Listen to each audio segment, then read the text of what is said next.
action, keeping the German automotive theme going from VW Audi over to BMW with the Nankang Tyre BMW SuperCup Championship, which incorporates also the BMW Compact Cup as well. Pole position for this one for Simon Waterfall. Simon had a bit of an off-colour Brands Hatch season opener by his usually high standards, but he's back to top form again here, fastest in qualifying alongside Aidan Hassan, who was a double race winner at Brands Hatch last time out. Conor Grady makes the move across from the Compact Cup into the 1 Series for 2026, former champion in the BMW Compact Cup, Conor Grady, and an ex-Ginetta racer. He's got Thorburn Aston for company, and then row 3 for Darren Rickaby and Christopher Stretton, with Molly Pugh and David Meadows completing the 8-car 1 Series class grid. Then we head into the Compact Cup, so there'll be a gap and I believe a delayed start before the Compact Cup cars launch off the line. Gareth Claydon set the fastest time in Compact Cup qualifying. Gareth Claydon, who I don't believe raced at Brands Hatch, oddly, but good to have him back out again here at Snetterton. He gets the Compact Cup pole alongside Paul Mousel, who then has Max Noble and Matt Kendall together on row number 2, Daniel Mountford and Javier Ross on row 3, row 4, Angus Noble and Aaron Tippler, with Tim Seaford at the tail end of the field.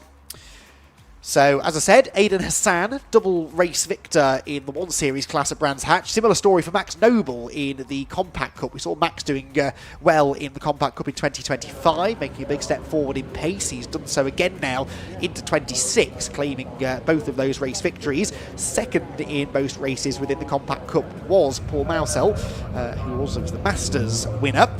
And Matt Kendall managed to notch up a couple of podium finishes as well, so he's third in the Compact Cup Championship coming into this weekend. Aidan Hassan, unsurprisingly, leads in the 1 Series Championship. Thorburn Aston was second in both races, and Darren Rickaby was third in both races. However, I suspect we're going to see a slight shift here at Snetterton, because we've got Conor Grady didn't have a great time at Brands Hatch, didn't finish either race, in fact didn't even start race 2. He'll be gunning for some good results, as will Simon Waterfall, who was seemingly just a little bit off pace at Brands Hatch. He finished both races, but he was last in class, and that's not what we'd expect, is it, Scott Woodward, from someone who was winning races in this category only a year ago? Definitely not, no. And as the cars head off onto the green flag lap for their formation lap, Simon, yes, had some good, strong results last year in the 1 Series SuperCup class, and he was happy with the performance he put in qualifying. He said to me this morning that about half the laps he put in qualifying would have happily put him on pole position, so he looks like he's pretty confident in that respect. And in terms of going to this weekend, he's certainly going to try and push forward if he can. Of course, he's now won twice at Snetterton from 7 starts before at this circuit previously, and he'll be looking to try and push forwards if he can. A couple of stats I can give you as well for some of the information I've been gathering for this weekend is that, in terms of a little brief that I've got in terms of putting together for things, is that Gareth Claydon is now making his 100th career BMW Compact Cup start. So if he can get himself a class win from class pole position, that'd be certainly a nice way to honour it if he can. I don't think he realises he's done 100 starts, but I'll remind him if he does get at least the Compact Cup win when I go and speak to him later on. In terms of other victories that will come through, Aidan Hassan is on course to win 5 in a row if he can beat Simon Waterfall, because he won the 2 races at the end of last year at Silverstone, won the Open 2 races of the year overall in Brands Hatch, and now of course he can try and do it again from the front row of the grid, unless Simon Waterfall does try and put a pause on that where he can. In terms of his record so far, he has had in this championship previously 5 wins and 8 starts from pole position in the class, and he'll be looking to try and put that one forward if he can in terms of results on that side. So it should be quite intriguing. For the compacts, I think Gareth, we know, is a former champion, so he's going to be quite strong anyway, but at least the likes of Paul Mazzella and Max Noble will try and make it hard for him if they can. So intriguing mix between both classes, but it looks as though what's quite interesting is that the 1 Series BMWs starting to become a little more prominent in the category now over the compacts, but there's still plenty out there that can and are eligible to compete in the championship, just possibly might come out later in the season at different points of the year. Yeah, and some quick drivers in the 1 Series as well. I mean, Simon Waterfall, Aidan Hassan, Thorburn Aston, they were all winners in the category last year. It's fascinating though to now have Conor Grady up there with them. As I mentioned, Conor sort of first appeared in a way in Ginetta racing a while ago, was quick in Ginettas, then he came across into the Compact Cup and was quick there as well. That was on the recommendation of multiple former Compact Cup champion Stephen Daly, who he met in Ginettas. and has now come over to race here in the 1 Series, running for Bromley Motorsport, as is Simon Waterfall. It's Josh Bromley's team. Josh Bromley, who races himself in the Civic Cup, but now runs cars in a number of championships within the BRSCC portfolio. He's got cars running here and at Alton Park this weekend in the Mazda MX-5 Championships. Not live streamed, sadly, but you can keep up to date with all of the results from all BRSCC race meetings by heading to their website, www.brscc.co.uk. Follow the links to the various championships that they run, the various events that they've got going on, and you can see who's doing what up at Alton Park, as well as from the live action here at Snetterton. Indeed. One thing to mention as well, of course, we've only never the 1 Series cars have never raced here in 200 circuit. The compact cars have, right towards the beginning of their life in 2012. Lap record for them as a reference, 1:30.260, that was set by Stuart Voice, who took both wins in that weekend on the 200 circuit. So we've got a record to try and work out for there. So 1:30.2 is one to try and measure if they can. And already Gareth Clayton has, well, beaten that anyway in qualifying, 1:29.6. They didn't have the qualifying data, but race data, we could see at least a new lap record go this way, given that they're on slightly different times compared to where they were back some 14 years ago. Indeed so, and it's pretty much perfect conditions as well for setting quick lap times at the moment, so expect that lap time to be beaten. Got a yellow flag waving there about 2/3 of the way down the grid, but I think they've resolved whatever the issue was now. The flag disappears. The next flag we should see is a green one. There it is, from the back of the grid to say that everyone's in position, and now we're ready to go racing then with the 1 Series cars set to launch from the front of the grid. When the lights go out, that happens now, and Simon Waterfall makes a good jump there from pole position. He will grab the early advantage heading down into Rich's corner. Don't panic, the compact cup cars haven't all stalled. They are on a delayed start, and Simon Waterfall, with a bad gear change I think there, suddenly plummets down the order, and it's side by side now from the lead. Hassan on the outside and Conor Grady to, no, it's not Conor Grady. Who is that Scott that's up the inside? Darren Rickaby. It is Darren Rickaby, you're right. They're leaning on each other quite heavily going down into the hairpin. Already paint being traded, and Rickaby goes through. Hassan very, very wide. He's down to third. There's contact with Aston, and Rickaby's got it wrong as well. It's absolute carnage on the opening half a lap, and Simon Waterfall somehow is back in front. It's like the parting of the Red Sea. 3 went through everybody and managed to redeem himself for his poor start from pole. It's now up to second place at the 91 as they're 3 abreast further back in the compacts, and one car running wide also. 2 corners in, and they're going at it like it's the final lap of the race. This is fantastic. So Waterfall leads. It's the 91 into second place, which is Thorburn Aston from second. I think he's won here on the 300 circuit 12 months ago, so he's looking to try and reclaim that if he can. He's always quite quick in that car. Third is now Rickaby. Fourth is now 83, which is the Christopher Stretton. That's the second of the Bromley cars. I can hear some kind of tyre squidding. I thought that one car was going quite quickly through the right hand. Number to 5th now has gone Molly Pugh from where she started back in 9th on the grid overall, and looks like that Aidan Hassan, after his antics up at Montreal, was back down to about 6th position. He's got lots of battling to try and work out. We haven't seen the order of the compacts yet, as Rickaby gets a little tail slide out of Murray's corner. Never failing entertainment, are they, with these BMWs? It's only lap 1 of the weekend of what 3 races they've got here. I think they're going to be quite an action. In fact, even the cameraman is nodding up and down. He's quite enjoying this. I guess in the background, Clayton leads the BMW Compact Cup class, but only just from second and third as they come across the line. And Waterfall has the advantage by 2.2 seconds out of that. When towards turn 1, he was about 3rd or 4th and possibly nowhere. Yeah, no idea how that happened, but I'm not sure even he will know exactly how that happened, but he's back in front and looking now to try and build a gap. There are the compacts with Gareth Clayton leading, Paul Mansell in second, and that is Max Noble, championship leader, in third. Aidan Hassan is in the pit lane. So Aidan Hassan, unfortunately, from the front row of the grid, is in, and I think that might be damage to the right rear wheel. Has that tyre been plucked from the rim, maybe? He did have contact, didn't he, on the right rear corner. Can't tell actually if that tyre's off the rim or if that's just the design of the wheel. They're now investigating internally to see if there's maybe some suspension damage. Had a little knock with, I think, Thorburn Aston as he sort of rejoined from his little moment. And he wasn't the only one, though, to get it wrong down at that part of the circuit. Leaders in the Compact Cup then, they head down into the braking zone at Brundle and Nelson. And it is, for now, Gareth Clayton hanging on with Paul Mansell in second position. New livery on that car for Paul this year, I believe. Max Noble in behind. Max looking to try and continue his winning ways from the previous round at Brands Hatch. And this looks like a pretty tasty Compact Cup lead battle, doesn't it? It does. And as they go through, Clayton leading the way, proving why he's a former champion. Of course, he's got, say, Mazel and Max Noble right on his tail. Matt Kendall in, I was going to say, the Parks car looking very smart this year. The green one of Matt Kendall in for 4th position, doing quite well. Matt in there, Xavier Ross as well. They come across the line. Waterfall's lead now is 3.8 seconds out in front from Darren Rickaby. think that's Ricky. Is that him past? No, is it? Yes. Yeah, he has got past Thorpe because Thorpe was second last time we saw him. So there's been a change for second place in the 1 Series category. Watching the compacts down towards Richie's corner. Still Claydon from Mazel. And then Max Noble holding on to third place after his strong form at Brands Hatch. And they're starting to keep up and keep pace with 93, which is David Meadows in 6th position overall. So the compacts are overall from 7th downwards. Through the right-hander, then flick left. There's a clear set of concrete barriers out there to confirm you're not going on the 300 circuit. You are turning left, you've got no choice. And look at the conditions, see the heat haze rippling along as you see the BMWs emerge through the heat haze. And still with Claydon, who, at least on his own straight line pace, has got enough to try and at least pull himself alongside the BMW 1 Series, and the compact cup leaders have enough. And I think Dave Meadows doesn't have a choice being involved in this. He's keeping out the way, but it looks as though the top 3 is starting to shuffle past already, as Mademoiselle is the first one to test the inside of that huge new curb up at Nelson.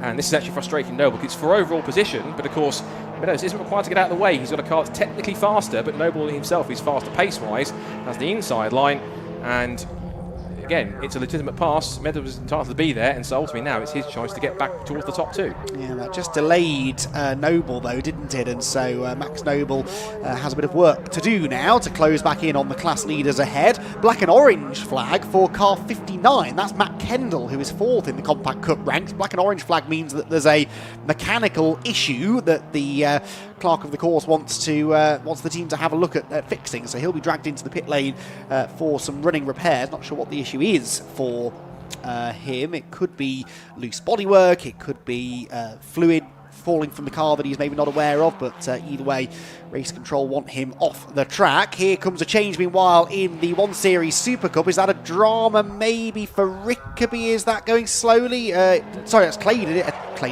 Well, there's bigger dramas. That'll be the issue for Matt Kendall, won't it, with the boot open within his compact. So that's why he's going to be summoned into the pit lane. But there are definitely dramas here, aren't there? As they head towards the bomb hole. Chris Snetterton now pulling up behind Darren Rickaby. So Rickaby's car seems now to be running out of pace. Seems to be. The closer he gets, he's almost taking a wider line. So it's almost like he's not admitting defeat, but he's appreciating that the car's not quite as quick as he was hoping. Through Coram they go. And looks like Stretton's holding back enough. There's enough pace in there, at least, for Rickaby to stay in front for now. Just see the difference off the corner. Any difference in power? A little bit, but it seems pretty even. So whatever the issue was, whether it was a missed gear initially, although there you see now as the speed starts to kick in, he's losing pace. So unfortunately, Rickaby has been pushed off the podium. There's the black and orange flag that's going out for Matt Kendall's now active aero enhanced compact cup car, which is now further back in the field, and Rickaby now pulling aside. So unfortunately, I think that car he'll either struggle around to try and at least get some points where he can, because if he's finished, he'll still get points in the class, but it'll be at least him trying to get through if he at least try and fix the problem. He might just struggle around for the next 8.5 minutes, do what he can, unless the problem becomes so terrible he has to pull in, and then he will simply just have to do so and try and get to the end and not try and lose too many laps. That means he might not get classified. It's either a misfire or, and I suspect more likely, it's something to do with the gearbox. It's almost like when he's going up through the gears, it's not quite going into gear as well as he'd like, and that's why the car is running okay through the corners, but in a straight line does seem to be struggling quite dramatically. You can see again, he just can't accelerate up the through the gears down the back straight as efficiently as those around him, and so losing out there. Molly Pugh going through as well in the number 21 car, and again out of Nelson. Yeah, Rickaby's car just isn't accelerating, and I think it might be an issue with the clutch or the gearbox, something of that fashion. Wait then for the Compact Cup leaders to appear. There they are, nose to tail still. Never been more than half a car length really between these two, as the pressure once again is applied. They're dropping now the third place man Max Noble, aren't they? Noble never really was able to bounce back from that little delay in the traffic earlier on. No, it doesn't seem to be. And this could be quite a moment for Paul Mazel. This is the most competitive thing I've ever seen him in a compact car race, particularly keeping with, of all people, former champion Gareth Claydon. So I have to check my stats and see. I don't remember him even getting on the podium at any point, unless he has done previously. I have to look on my stats to see if that's the case.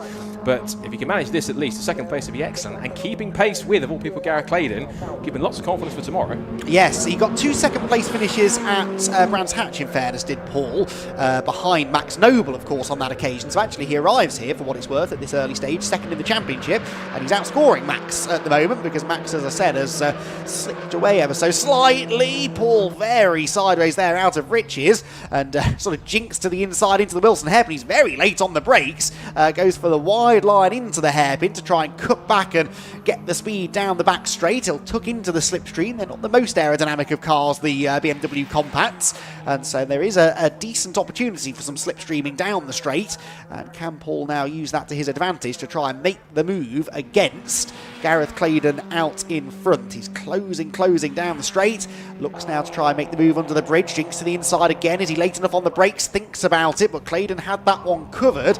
Tell you what though, Gareth can't afford to make even the slightest of errors here, can he? Because if he does, he will lose the lead for sure. He will. As Marcel keeps up the pressure, how much he'll have to get his first win if he can.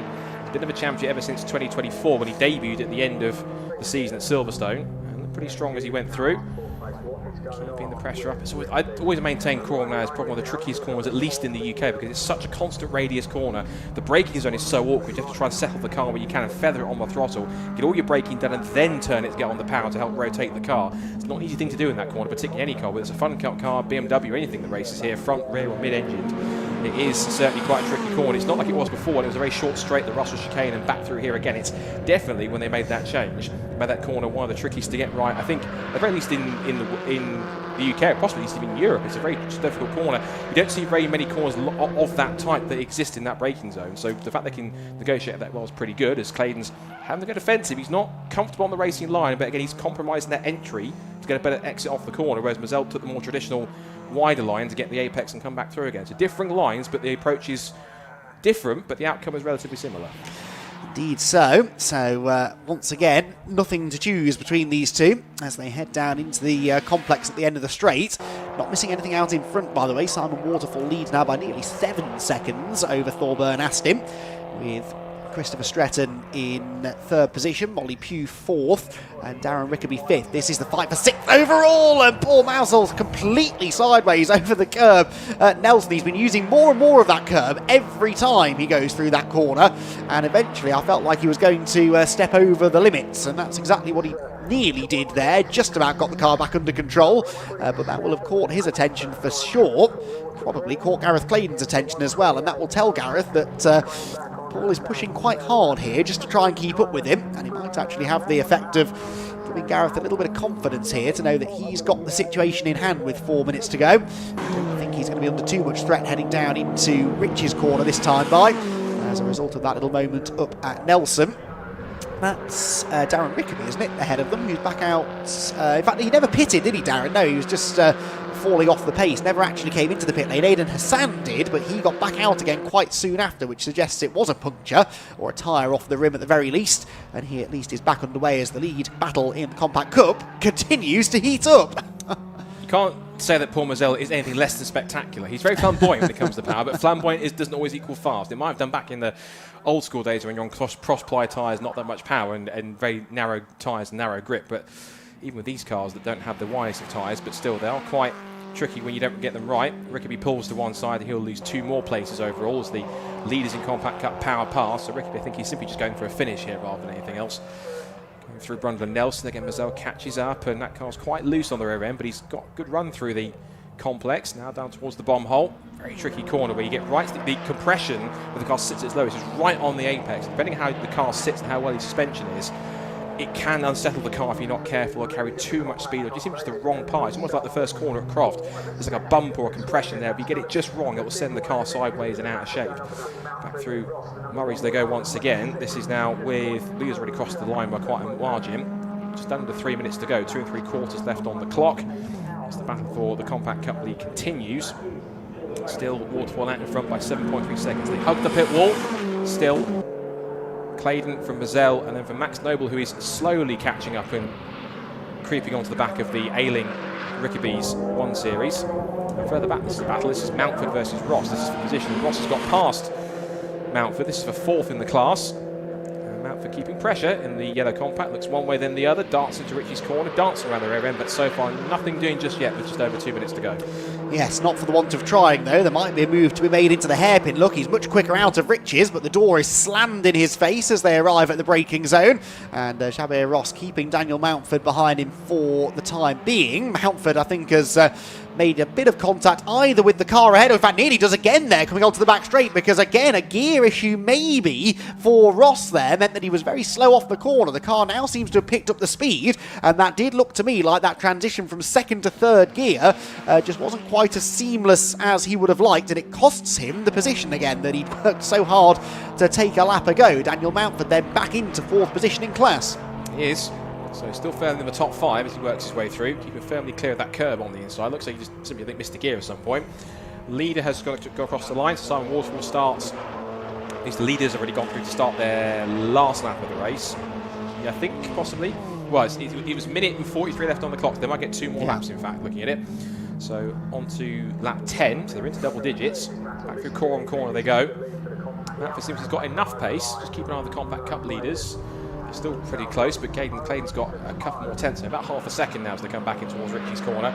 So 2 more laps on the books for Clayton to mark his 100th Compact Cup start, with not just a pole position, but possibly even a lights to flag run to the class win if he can do so. No points as he is a guest. Back into the hairpin they go. But I think Gareth won't care about that, neither will Paul. Essentially, this is, in terms of points, it'll be a points victory for Paul Mazel, but he wants the bragging rights of being P1 on that podium. So he's going to keep pushing until the end. He's got just under 2 laps to do it. He's got the pace, but we now experience Gareth is, and you won't let that go by any stretch of the imagination without a fight. I think that's for sure, isn't it? Yeah, but I don't think Paul is going to settle for second at all. He's been attack all race long, and having stared at the back of Gareth Clayton's car all race long, he's going to be a tad frustrated here, I think. He seems to have the pace, but just can't quite break through the defences of the class leader. And as they turn through the bomb hole, still the positions remain unchanged. There is Max Noble, third, the double winner from Brands Hatch, championship leader after the opening round. Intriguing, isn't it, that as soon as he dropped off the back of those two, he was never again able to match their pace, and shows that there is a little bit to be said for having a slipstream round here and just being able to run with other quick drivers. You can follow their lead, can't you? And often does help drivers to extract slightly better pace. Having faded away, it's been a fairly lonely run to seemingly third position. Final lap though for Simon Waterfall. He's heading down into Brundle and Nelson for the last time. Coming up to lap, Aidan Hassan actually, who got back out on the track still on the lead lap after that tyre change.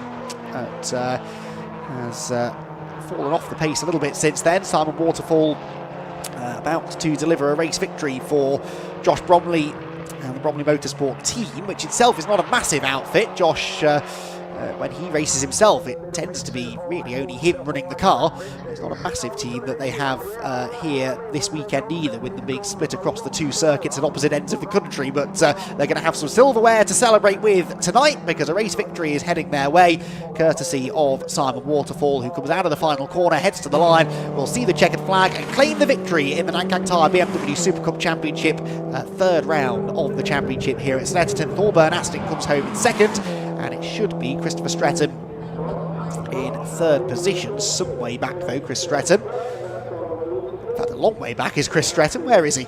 He's just coming around the final corner now, I think, and powering towards the line. This should be him. Yes, it is. And Chris Stretton then rounds out the podium positions in the Super Cup. Here is Paul Mousel. Now, is he ahead of Gareth Clayton? No, I don't think he is. I think Gareth... Oh, we're hearing Gareth Clayton might have been off the road. So Gareth Clayton might have been off at the Wilson hairpin area of the circuit. So I think Paul, yeah, there he is. He's pulled off. So on the final lap, what drama in the Compact Cup. It is Paul Mousel then that gets the win. And Gareth Clayton's 100th start in the Compact Cup is sadly going to yield a non-finish. So Clayton out, Mousel gets the win, and Max Noble picks up some handy points in 2nd position. And it should be Javier Ross. Is it in 3rd? Yes, but that was a 3-way scrap for 3rd position with Javier Ross, Daniel Mountford and Angus Noble. Angus Noble had caught those two as they battled for position, and they ended up finishing absolutely bumper to bumper, those 3 cars, with only 0.6 of a second or so covering all 3 of them at the flag. So, very exciting and dramatic conclusion to the race then. Simon Waterfall, though, happy with the win, I'm sure. And Simon bouncing back a little bit then after that slightly disappointing time at Brands Hatch. Can only assume that he had some sort of car troubles down at Brands, and now has managed to find the pace that we knew he was capable of. We saw that last year. Simon Waterfall back to winning ways now in the Nankang Tyre BMW SuperCup. Just trying to cast my mind back to last year, actually. He won quite a few races in the middle of the season, I seem to recall. Yes, did the double at Silverstone, did Waterfall, and got a win at Croft, so that will be his 4th win in the category.